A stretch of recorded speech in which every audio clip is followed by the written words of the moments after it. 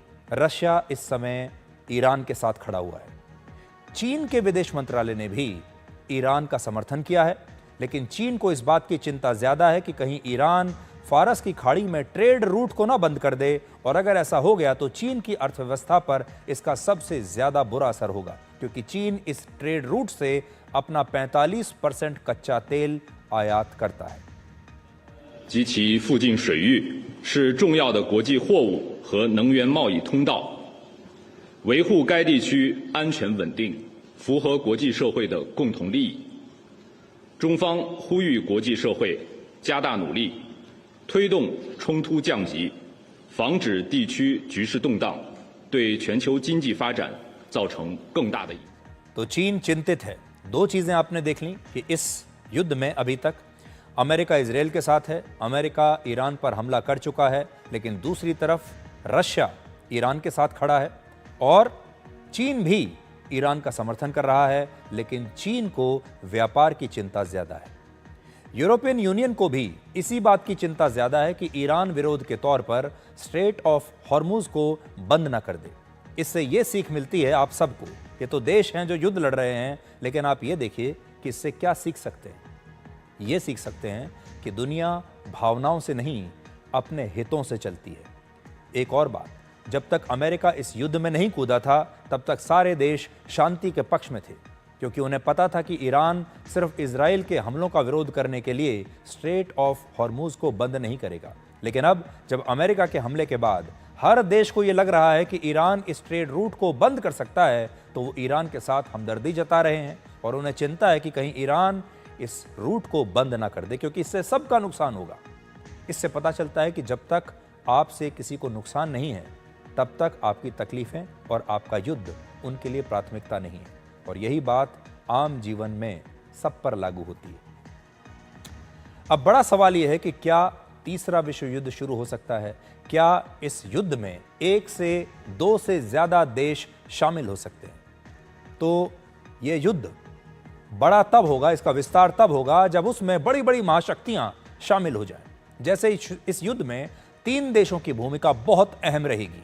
एक है अमेरिका जो ईरान पर हमला कर चुका है, दूसरा है रशिया और तीसरा है चीन। ये 3 जो देश हैं ये बहुत महत्वपूर्ण है। ये बात सबको पता है कि अमेरिका इजराइल के साथ है और रशिया और चीन ईरान के साथ है, लेकिन सिर्फ इस समर्थन से इतना बड़ा युद्ध शुरू नहीं हो सकता। जिस तरह अमेरिका ने इजराइल की तरफ से ईरान पर हमला किया, क्या वैसे ही रशिया और चीन अमेरिका पर हमला कर सकते हैं या इजराइल पर हमला कर सकते हैं? अगर रशिया और चीन में से कोई भी देश अमेरिका पर हमला कर दे या इजराइल पर हमला कर दे तो उस स्थिति में यह युद्ध बहुत बड़ा बन जाएगा, इस युद्ध का विस्तार हो जाएगा। लेकिन उससे पहले सिर्फ अमेरिका के हमले के आधार पर यह कहना कि विश्व युद्ध शुरू हो सकता है, यह काफी मुश्किल है। दूसरी बात यह है कि इस युद्ध में अमेरिका के हमले के बाद सभी देशों ने उसकी निंदा की है, आलोचना की है, लेकिन किसी भी देश ने अमेरिका या इजराइल के खिलाफ कोई आक्रामक रुख नहीं अपनाया है। सिर्फ बयान दिए हैं, सिर्फ स्टेटमेंट दिए हैं, इसके अलावा कुछ नहीं। यूरोपियन यूनियन के विदेश मंत्रियों ने आज ईरान के हालात पर चर्चा की और माना जा रहा है कि कल से शुरू होने वाले नेटो के समिट में यह युद्ध सबसे बड़ा मुद्दा होगा, सबसे ज्यादा चर्चा इसी पर होगी। अंतर्राष्ट्रीय न्यूज एजेंसी रॉयटर्स का यह दावा है कि ईरान अगले 1 से 2 दिनों में मिडिल ईस्ट में अमेरिका के सैन्य अड्डों पर हमला कर सकता है और इसकी आशंका व्हाइट हाउस को भी है। अमेरिका ने कतर में अपने नागरिकों को अगले आदेश तक बंकर्स में रहने की सलाह दी है और कतर में ही अल उदैद नाम का एक अमेरिकी एयरबेस है जो अमेरिका का इस क्षेत्र में सबसे बड़ा एयरबेस है, जो करीब वहां अमेरिका के 10,000 सैनिक तैनात हैं। इसके अलावा ईरान के राष्ट्रपति ने एक दिन पहले ही भारत के प्रधानमंत्री नरेंद्र मोदी से भी फोन पर बात की है और प्रधानमंत्री मोदी ने सैन्य संघर्ष पर गहरी चिंता जताई और तुरंत तनाव कम करने के लिए कूटनीतिक रास्ता अपनाने की बात को उन्होंने दोहराया है। दुनिया के बाकी देश भी इस युद्ध पर क्या कह रहे हैं, आज आपको सुनना चाहिए। The world has long agreed that Iran cannot be allowed to get a nuclear weapon, and we support action to prevent that, and that is what this is. The US action was directed at specific sites central to Iran's nuclear program. We don't want escalation and a full-scale war. We continue to call for dialogue and for diplomacy. Entre Israël et l'Iran, les frappes américaines de la nuit dernière ouvrent une nouvelle phase qui impose évidemment la vigilance et une action résolue de notre part. Par ailleurs, j'ai pu appeler chacun donc à reprendre au dialogue par la voie diplomatique sur la question à la fois du nucléaire et des missiles balistiques. Enfin, तो America भी ये बात जानता है कि Iran बदला लेने के लिए अमेरिका पर, उसके सैनिकों पर, उसके सैन्य अड्डों पर हमला कर सकता है। अमेरिका देश पर यानी उसकी भूमि पर हमला करना ईरान के बस की बात नहीं है क्योंकि अमेरिका वहां से बहुत दूर है। लेकिन अमेरिका ने जो उसके अपने सैन्य अड्डे हैं आसपास मिडिल ईस्ट में, उन सब पर अब इस हमले की तैयारी, इससे बचने की तैयारी शुरू कर दी है। और दोहा के पास जो अमेरिका का सैन्य अड्डा है, वहां से अमेरिका ने हाल ही में अपने कुछ एयरक्राफ्ट्स को भी हटा लिया है क्योंकि वो जानता है कि अगर इस एयरबेस पर ईरान ने हमला किया तो ये एयरक्राफ्ट्स नष्ट हो सकते हैं। इसमें पूरा जो आप ये युद्ध देख रहे हैं, इसमें एक और देश है जिसकी कहानी बड़ी दिलचस्प है क्योंकि इस युद्ध में धोखे की कहानियां हैं और धोखे की कहानी एक और है जिसे आपको आज समझना होगा। और ये वो धोखा है जो अमेरिका ने पाकिस्तान को दिया है और पाकिस्तान ने ईरान को दिया है। ये दो धोखे की कहानियां साथ साथ चल रही हैं। पहले पाकिस्तान ने ईरान को धोखा दिया, ईरान को धोखा देकर अमेरिका से मिला और उसके बाद अमेरिका ने पाकिस्तान को धोखा दे दिया। जब पाकिस्तान की तरफ से अमेरिका के राष्ट्रपति डोनाल्ड ट्रंप को नोबेल शांति पुरस्कार के लिए नामांकित किया गया और ऐसा किए हुए पाकिस्तान को 24 घंटे भी पूरे नहीं हुए थे, तब अमेरिका ने पाकिस्तान के पड़ोसी देश और पाकिस्तान के मित्र देश ईरान पर हमला कर दिया। यानी पाकिस्तान की सरकार थोड़े घंटों पहले तक यह कह रही थी कि राष्ट्रपति ट्रंप को नोबेल शांति पुरस्कार मिलना चाहिए। अमेरिका ने इसी नामांकन के बाद ईरान पर ऐसा हमला किया जिसके लिए पूरी दुनिया अमेरिका की निंदा कर रही है और कह रही है कि पाकिस्तान ने क्या सोचकर राष्ट्रपति ट्रंप को नोबेल शांति पुरस्कार देने की मांग की। और खुद पाकिस्तान के प्रधानमंत्री शहबाज शरीफ भी अब अमेरिका के हमलों को गलत बता रहे हैं। दूसरा धोखा पाकिस्तान ने ईरान को दिया। ईरान पाकिस्तान को अपना भाई मानता है। ईरान को लगता है कि अगर उस पर कभी कोई बड़ा हमला हुआ, अगर उसके ऊपर कभी इजराइल ने न्यूक्लियर हमला किया तो पाकिस्तान उसके बचाव में आएगा और पाकिस्तान ईरान के लिए अपना न्यूक्लियर हथियार इजराइल पर दाग देगा। इतना विश्वास है ईरान को पाकिस्तान पर। पाकिस्तान और ईरान पुराने दोस्त रहे हैं, पुराने भाई हैं। अगर दोनों देशों को आप देखेंगे तो दोनों देशों के बीच बहुत समानताएं हैं। दोनों देश धर्म के आधार पर चलते हैं, इस्लाम के आधार पर चलते हैं। दोनों देशों में जबरदस्त कट्टरपंथियों की सरकार है। लेकिन पाकिस्तान ने अमेरिका के राष्ट्रपति ट्रंप को ही नोबेल शांति पुरस्कार देने की सिफारिश कर दी, और उसमें भी पाकिस्तान के जो आर्मी चीफ हैं वो खुद डोनाल्ड ट्रंप के साथ बैठकर लंच करके आते हैं। और तब यही कहा जा रहा था कि डोनाल्ड ट्रंप को इस समय पाकिस्तान की आवश्यकता है। डोनाल्ड ट्रंप ने पाकिस्तान के आर्मी चीफ से कहा कि ईरान के साथ इस युद्ध में आप हमारा साथ दीजिए। तो यह धोखा दिया पाकिस्तान ने अमेरिका के कहने पर, और अब अमेरिका ने पाकिस्तान को धोखा दे दिया। इसमें सीख ये है कि जो धोखा होता है वो वापस लौटकर जरूर आता है। जब आप किसी को धोखा देते हैं तो ये धोखा लौटकर भी एक दिन आता है। पाकिस्तान ने ईरान को धोखा दिया तो अमेरिका ने उसे धोखा दे दिया, और ये धोखे का वो चक्र है जो सबके जीवन में अक्सर ऐसे ही लागू होता है।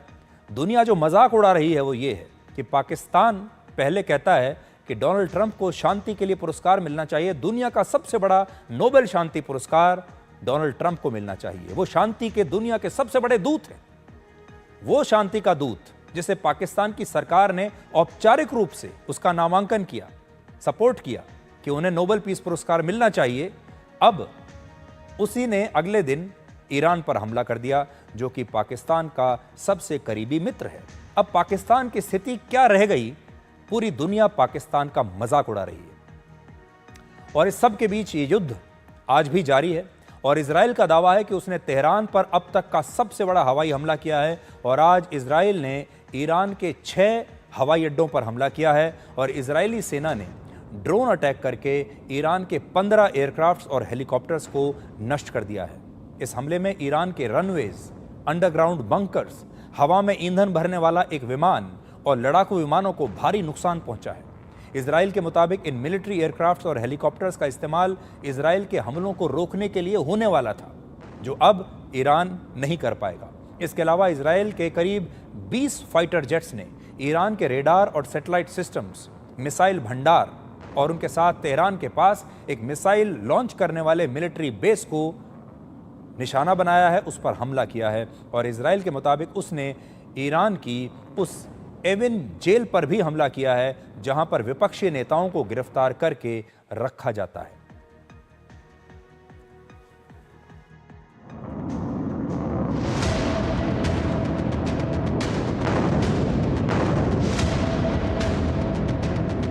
To target Iran's nuclear facilities with the awesome and righteous might of the United States will change history.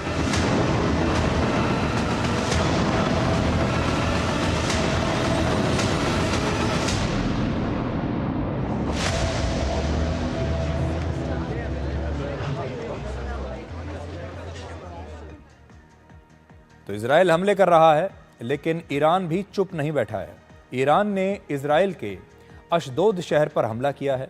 Iran की मिसाइलों ने इजराइल के दक्षिणी हिस्से में एक पावर प्लांट पर हमला किया, और अल जजीरा चैनल के मुताबिक टेल अवीव और यरूशलेम में भी धमाके सुनाई दिए हैं। और आज करीब 40 मिनट तक ईरान का मिसाइल हमला इजराइल पर जारी रहा, और इजराइल के कई इलाकों में बिजली ठप हो गई।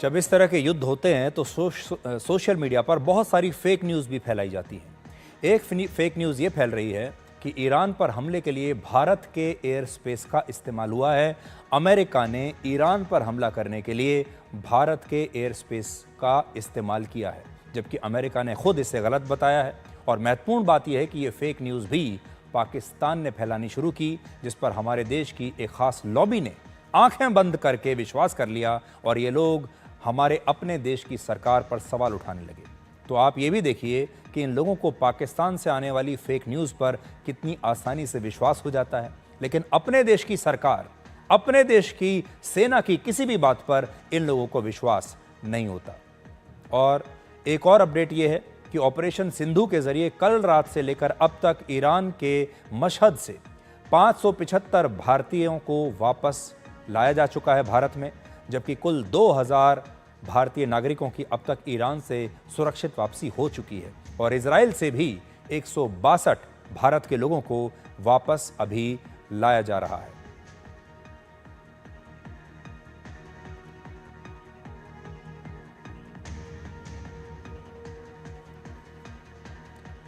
आज ईरान से भारत के लोगों के साथ साथ श्रीलंका की एक नागरिक को भी भारत ने सुरक्षित वापस लाया है। भारत सरकार ने इजराइल में फंसे श्रीलंका के नागरिकों को भी ऑपरेशन सिंधु की तरह सिंधु में उड़ानों में जगह दी है। और इससे पहले भारत सरकार ने ईरान में फंसे श्रीलंका और नेपाल के नागरिकों को भी ऐसे ही मदद दी थी। तो देखिए, यहाँ बड़ी बात यह है कि जब किसी एक क्षेत्र में एक बड़ा देश, भारत जैसा बड़ा देश, जब अपने पड़ोसियों का ख्याल रखता है, जो पड़ोस में जो छोटे देश हैं, जो इतनी क्षमता नहीं रख सकते कि उस क्राइसिस से वो अपने नागरिकों को वापस ला सके, उन देशों के नागरिकों का भी भारत ध्यान रखता है। और आपने देखा होगा, अब हर बार जब भी कोई ऐसा क्राइसिस होता है पूरी दुनिया में, भारत की सरकार इस तरह के ऑपरेशन चलाती है। वहाँ पर मौजूद एक एक भारतीय को सुरक्षित वापस उसके घर भारत में लाया जाता है। और ना सिर्फ भारत के लोग, बल्कि आसपास जो हमारे पड़ोसी देश हैं, उनके लोगों को भी हम सुरक्षित वहाँ से निकाल कर लाते हैं। एक और बात यह है कि इस बात का तो खंडन हो चुका है कि अमेरिका ने भारतीय एयर स्पेस का इस्तेमाल नहीं किया है ईरान पर हमला करने के लिए, लेकिन पाकिस्तान के एयर स्पेस का भी उन्होंने इस्तेमाल नहीं किया। पाकिस्तान के भी किसी इंफ्रास्ट्रक्चर का उन्होंने इस्तेमाल नहीं किया।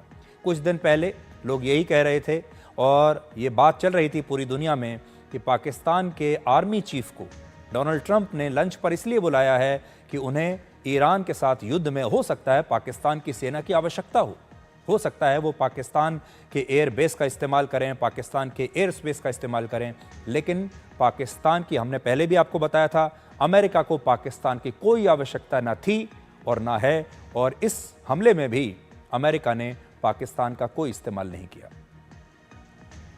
अब हम आपको अपने देश में वापस लाते हैं और भारत की राजनीति के उस काले अध्याय को आपके लिए हम डिकोड करेंगे, जिसे इमरजेंसी या आपातकाल कहा जाता है।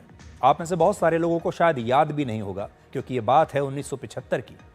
ये भारतीय लोकतंत्र का वो काला अध्याय है जिसे इस हफ्ते 50 वर्ष पूरे हो रहे हैं। 50 साल बहुत लंबा समय होता है और हम आज से आपको अगले 3 दिन तक इस विषय पर एक सीरीज दिखाएंगे और इमरजेंसी के उन चैप्टर्स को आपके लिए डिकोड करेंगे जिनके बारे में हमारे देश में ज़्यादा बात नहीं हुई, आपको शायद याद नहीं होगा।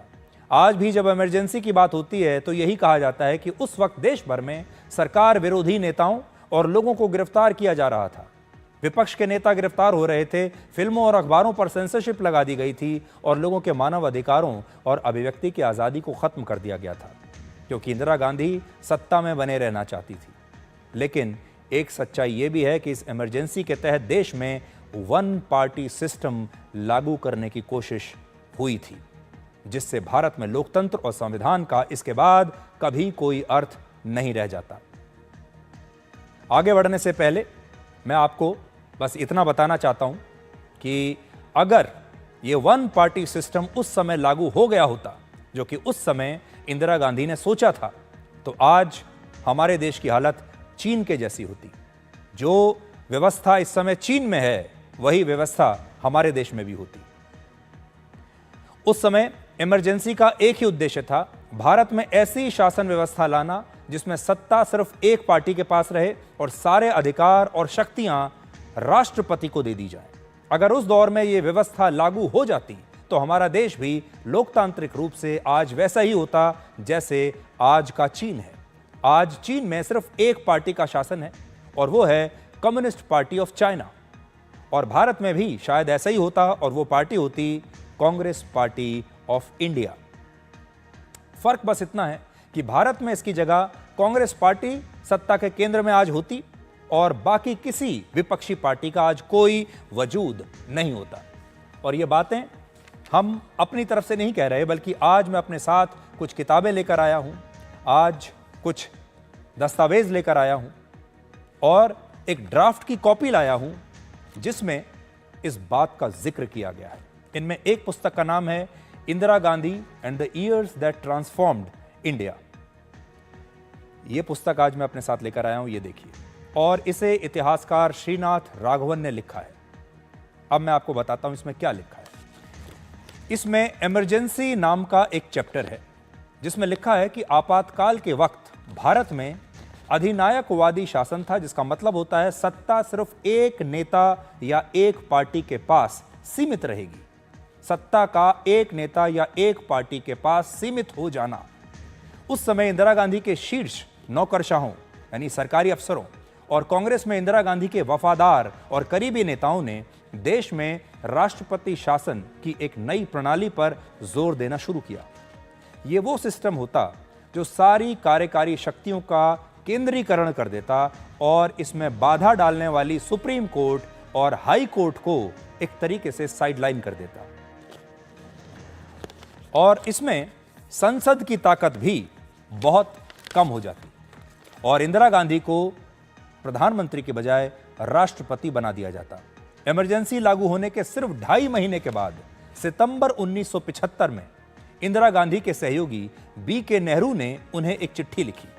इसमें उन्होंने इंदिरा गांधी के इमरजेंसी लगाने के फैसले की जमकर तारीफ की और उन्हें इसका फायदा उठाने का सुझाव दिया। कहा कि आपने इमरजेंसी लगा दी है, आपको इसका पूरा फायदा उठाना चाहिए। उन्होंने इंदिरा गांधी से कहा कि उनके पास इस समय 2/3 बहुमत है संसद में, जिससे वो संविधान में कुछ भी बदलाव करके खुद राष्ट्रपति बन सकती हैं और भारत में सारी संवैधानिक शक्तियां, सारी राजनीतिक शक्तियां अब वो अपने पास रख सकती हैं। B.K. नेहरू का यह भी कहना था कि भारत को एक ऐसे राष्ट्रपति की आवश्यकता है जिसे जनता द्वारा चुना जाए और वो राष्ट्रपति देश की संसद पर निर्भर न रहे। सोचिए, ऐसा राष्ट्रपति जो देश की संसद पर ही निर्भर नहीं है और यह राष्ट्रपति ऐसा हो जो कठोर हो, अप्रिय और अलोकप्रिय फैसले लेने में भी समर्थ हो। यह मॉडल फ्रांस की शासन व्यवस्था जैसा था जिसमें सारी शक्तियां, संवैधानिक शक्तियां राष्ट्रपति के पास होती हैं। B.K. नेहरू के इन विचारों को प्रधानमंत्री इंदिरा गांधी के सचिव उस समय के P.N. धर ने बड़े ही उत्साह के साथ स्वीकार किया और खुद इंदिरा गांधी ने भी कांग्रेस के नेताओं को इन विचारों पर चर्चा करने के लिए कहा। चर्चा करने की इजाजत उन्होंने दे दी। मैं आपको कुछ पढ़कर बताता हूं।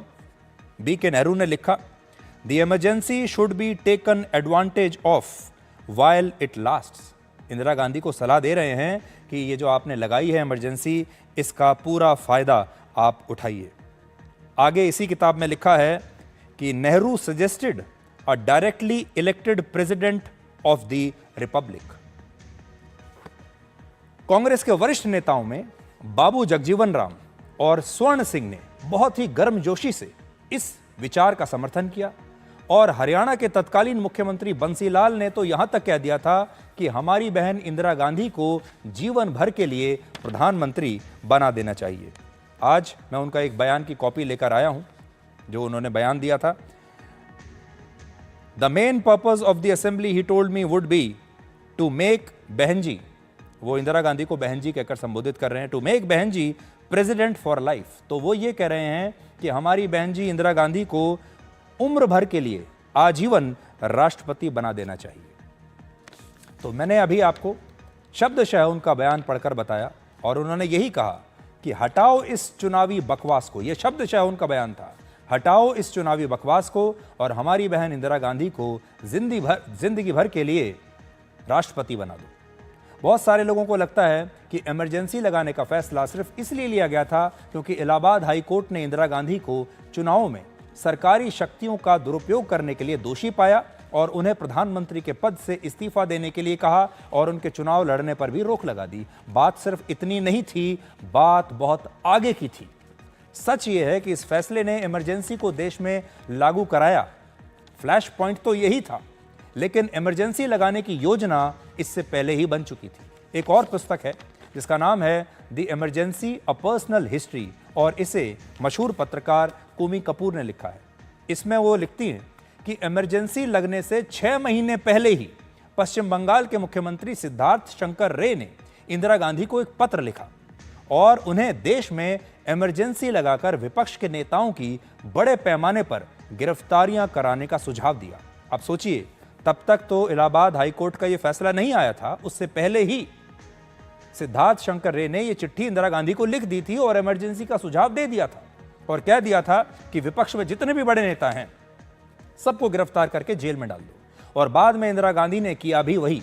ऐसा कहा जाता है कि इसके पीछे एक मंशा यह भी थी कि देश की सत्ता में कांग्रेस हमेशा के लिए स्थायी हो जाए और इंदिरा गांधी आजीवन भारत की या तो राष्ट्रपति बन जाएं या प्रधानमंत्री बन जाएं। मतलब मंशा यह है कि वो देश की मुखिया बन जाएं, चाहे वो राष्ट्रपति के तौर पर रहें या प्रधानमंत्री के तौर पर रहें, और आजीवन वो इस पद पर रहें। बिना इमरजेंसी लगाए ऐसा करना मुमकिन नहीं था। और जब इमरजेंसी लागू हुई तो कांग्रेस में इंदिरा गांधी के प्रति वफादार रहने वाले नेताओं ने उन्हें ऐसा करने का सुझाव दिया, खुशी खुशी दिया, क्योंकि सब इंदिरा गांधी को खुश करना चाहते थे।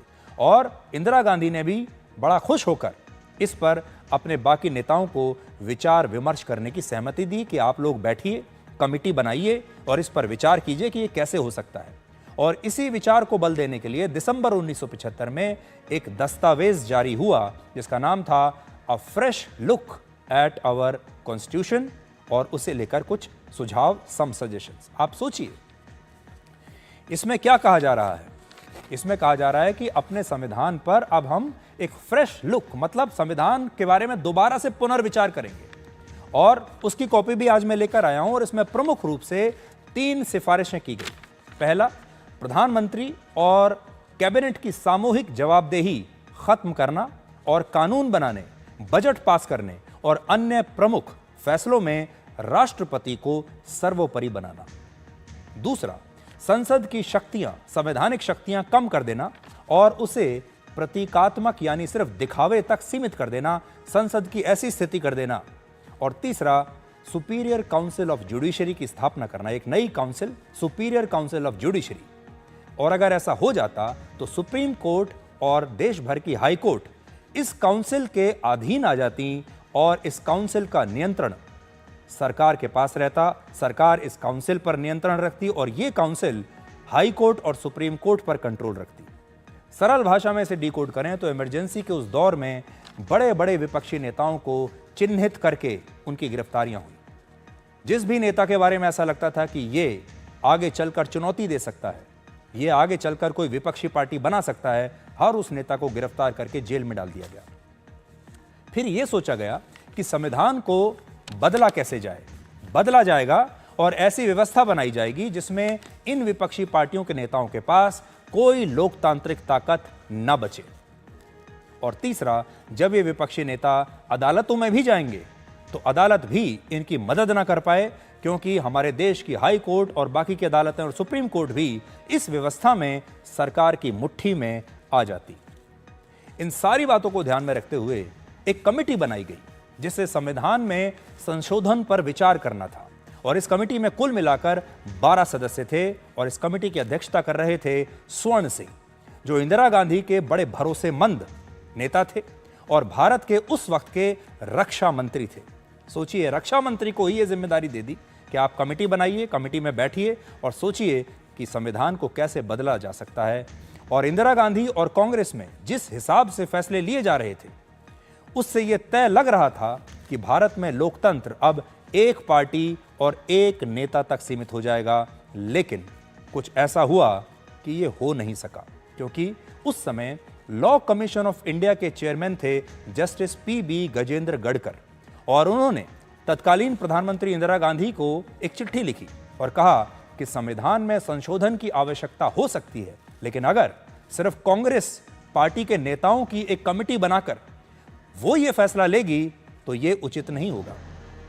आपको अगर फैसला लेना है तो आपको एक विस्तृत कमेटी बनानी होगी। सिर्फ एक पार्टी के नेताओं की कमेटी बनाकर आप ये नहीं कर सकते। ये वो आपत्ति थी जिसने इंदिरा गांधी को रोकने का काम किया। हालांकि इंदिरा गांधी ने दूसरा रास्ता चुना और उन्होंने भारतीय संविधान में 42वां संशोधन कर दिया। इसके तहत सुप्रीम कोर्ट और हाई कोर्ट्स की शक्तियों को सीमित कर दिया गया और यह फैसला हुआ कि सरकार अगर कोई कानून बनाती है तो अदालतों के पास उसकी समीक्षा के लिए ज्यादा संवैधानिक शक्तियां नहीं बचेंगी। दूसरा, इससे राज्यों के पास अपने मामलों पर, अपने विषयों पर नियंत्रण कम हो गया, जिससे टकराव और क्षेत्रीय दलों की प्रभावशीलता जो थी वो कम हो गई। यानी राज्य सरकारों को बिल्कुल कमजोर कर दिया गया। राज्य सरकारों की ऐसी स्थिति कर दी गई कि अब वो अपने फैसले, अपने राज्य के बारे में फैसले नहीं ले सकते। केंद्र सरकार के पास सारी शक्तियां आ गई। दूसरा, इस प्रकार की चीजें की गई कि जितने भी हमारे देश में जो क्षेत्रीय पार्टियां हैं उनकी शक्तियां कम हो जाएं, क्षेत्रीय पार्टी को चलाना मुश्किल हो जाए। जिस संविधान का निर्माण डॉक्टर भीमराव अंबेडकर ने किया, उस संविधान को इंदिरा गांधी ने पलट कर रख दिया। और जब वो ऐसा कर रही थी तब कांग्रेस में उनके लिए वफादार नेताओं ने उन्हें आजीवन राष्ट्रपति या प्रधानमंत्री बनने के लिए कहा।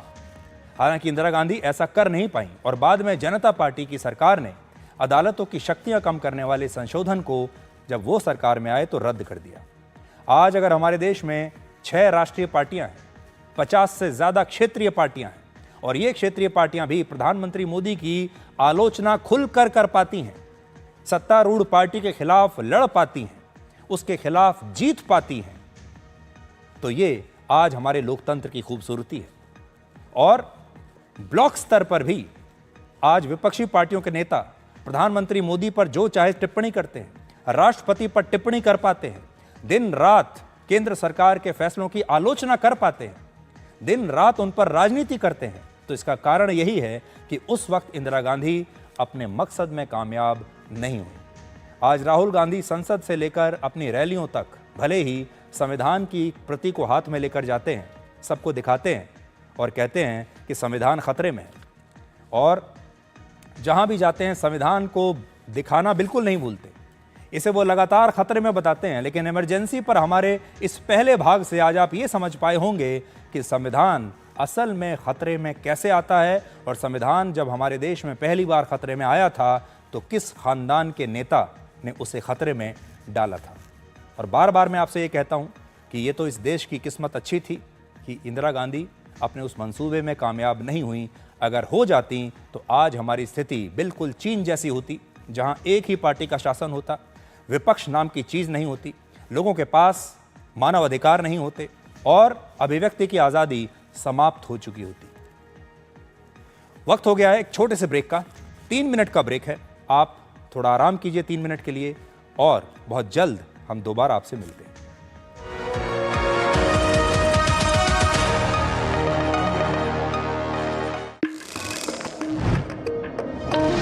कौन है जो देश की वायरिंग को सेफ बनाता है?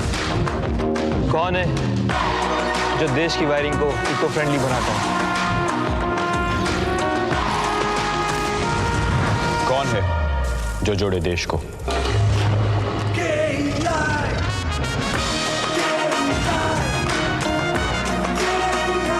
विकसित भारत का विकसित wire. Where the software engineer with a big idea meets the smart market analyst, meets the cool UI UX designer, meets the gifted content writer,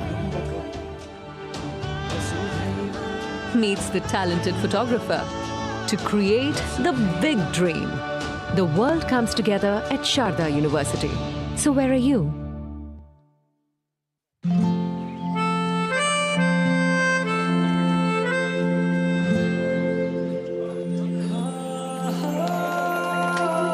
जब अपनों का साथ हो तभी होता है शुभारंभ। इसलिए सिर्फ मुथूट फाइनेंस सदियों से देते आ रहा है हर नई शुरुआत में अपनों जैसा भरोसा। Muthoot finance, India's number 1 most trusted financial services brand. तो गोल्ड लोन के लिए अभी फोन कीजिए 1-800-313-1212 पर। इस देश की हर माँ, बच्चे, बूढ़े, जवान, खिलाड़ी, डॉक्टर, इंजीनियर, सबको गाय भैंस की दूध की शक्ति पर भरोसा है। पर जब इन पशुओं को कपिला पशु आहार मिलेगा, तभी तो दूध सिर्फ ज्यादा ही नहीं, शक्ति से भरपूर भी होगा। कपिला पशु आहार, देश का नंबर 1 पशु आहार। Become a proud Prestigian. Pursue BBA and MBA at PIMR Indore. Get 100% placement support. Industry-focused curriculum. Shaping leaders since 1994. Join PIMR Indore. This is no ordinary sky. This is where legends are born. Clear to space transition. Roger. Engaging heat. In the vast expanse above, the Indian Air Force reigns. Unseen, unstoppable, unmatched. Join the Indian Air Force to be a cut above. Start successful legal career with Prestige, offering LLB and LLM with expert faculty and practical exposure, shaping leaders since 1994. Join PIMR Indore. कौन है जो जोड़े देश को? विकसित भारत का विकसित Bharat.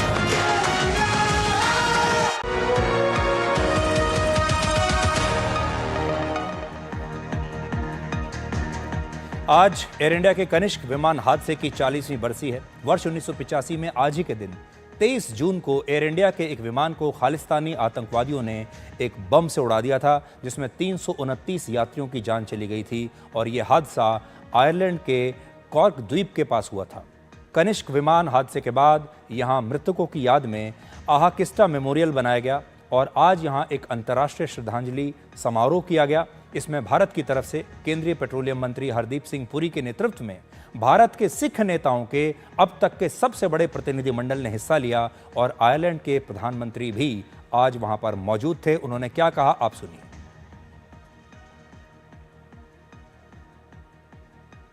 We are gathered here today with deep sorrow and heavy hearts to remember the 329 innocent lives that perished on that fateful day, June 23rd, 1985, exactly 40 years ago. The tragedy was not an accident.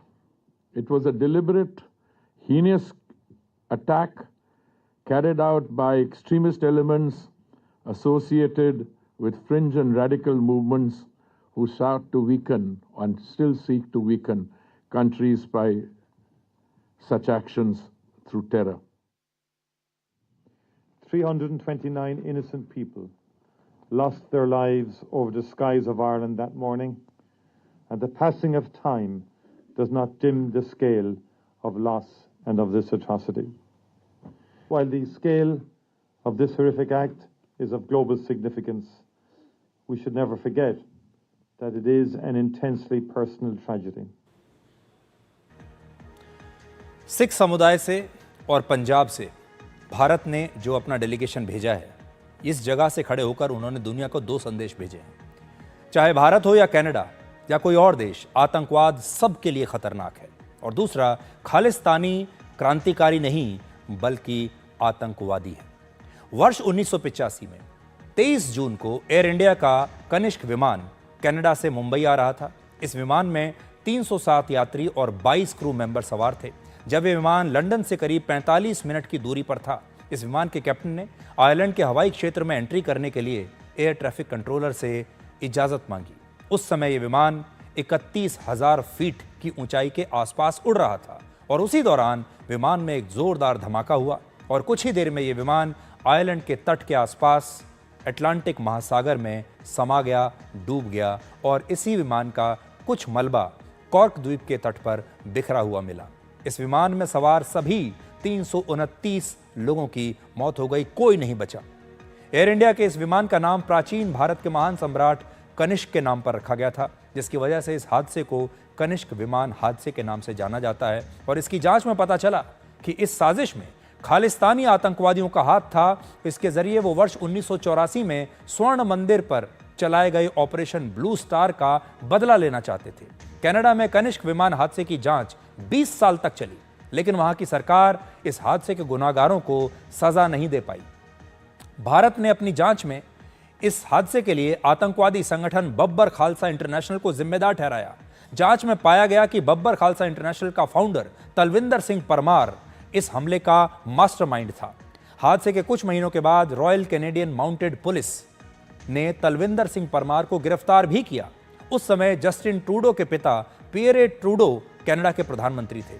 Bharat ने Canada से परमार का प्रत्यर्पण करने की कोशिश की, उनसे request किया, लेकिन पियरे ट्रूडो ने कनाडा के कानूनों का हवाला दिया और परमार को भारत भेजने से इनकार कर दिया। 1992 में तलविंदर सिंह परमार के भारत लौटने के बाद पंजाब पुलिस ने उसे एक एनकाउंटर में मार गिराया। यह है कनिष्का की कहानी। उस समय आतंकवाद को लेकर इतनी बड़ी घटना हुई, 300 से ज्यादा निर्दोष जो यात्री हैं वो मारे गए। आज हो सकता है आप इस हादसे को भूल चुके हों, इसलिए आज उन तमाम लोगों की आत्मा के लिए शांति की बात तो करनी ही चाहिए, आपको प्रार्थना करनी चाहिए, लेकिन यह भी देखना चाहिए कि खालिस्तानियों ने आतंकवाद को अपना हथियार बनाकर कब से निर्दोष लोगों की जान लेनी शुरू कर दी थी। तो आज के लिए डिकोड में इतना ही। अब आपसे हमारी अगली मुलाकात होगी कल रात 9 बजे। तब तक आप खुश रहिए, सुरक्षित रहिए, स्वस्थ रहिए।